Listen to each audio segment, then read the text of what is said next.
Hello বিয়ন। So আপনারা দেখতে পাচ্ছেন যে আমার বাইকে দীর্ঘদিন হলো আমি অটো বার্ডের বার এন্ড মিরর ইনস্টল করেছি।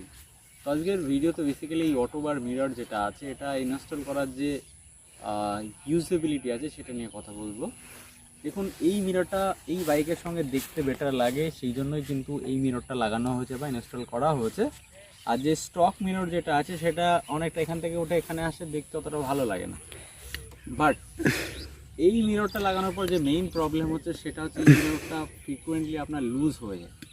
মানে এখানে টাইট করতে এলএন কি দিয়ে আপনাকে ফ্রিকুয়েন্টলি টাইট করতে হবে। আর রাস্তায় চলার সময় বা ঘরে তোলার সময়, নিচে নামানোর সময় যদি একটুখানি টাচ হয়ে যায় সেক্ষেত্রে কিন্তু এটা লুজ হয়ে যায়। সো আপনাকে সবসময় এলএন কি পকেটে রেখেই রাস্তায় বেরোতে হবে, আদারওয়াইজ কিন্তু এইটা প্র্যাকটিক্যাল না। আর একটা জিনিস বলি, বাইকে মোটামুটি ভাইব্রেশন আছে, যেহেতু বার এর যে ওয়েটটা থাকে সেটা আমি সরিয়ে নিয়েছি, এই জন্য এখানে হিউজ ভাইব্রেশন হয়। সো ভিজিবিলিটি যেটা আছে মিররের একটাই ইউজ, সেটা হচ্ছে ভিজিবিলিটি। আর সেই ভিজিবিলিটি যেটা আছে সেটা কিন্তু খুবই উইক।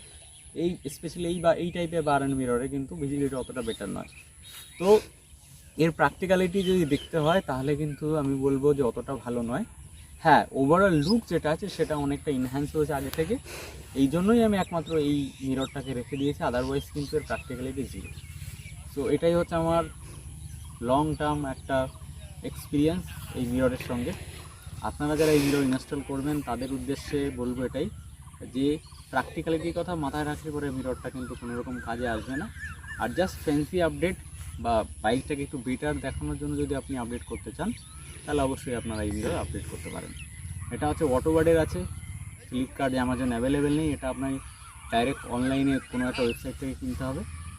মিররের কোয়ালিটিটা যথেষ্ট ভালো আছে, বাট এই টাইপের মিরর যেটা আছে সেটা অলরেডি ফ্লিপকার্ট, অ্যামাজন অ্যাভেলেবেল আছে, 1000 থেকে 1200 টাকার মধ্যে অ্যাভেলেবেল আছে, আপনারা ওখান থেকে নিতে পারেন চাইলে।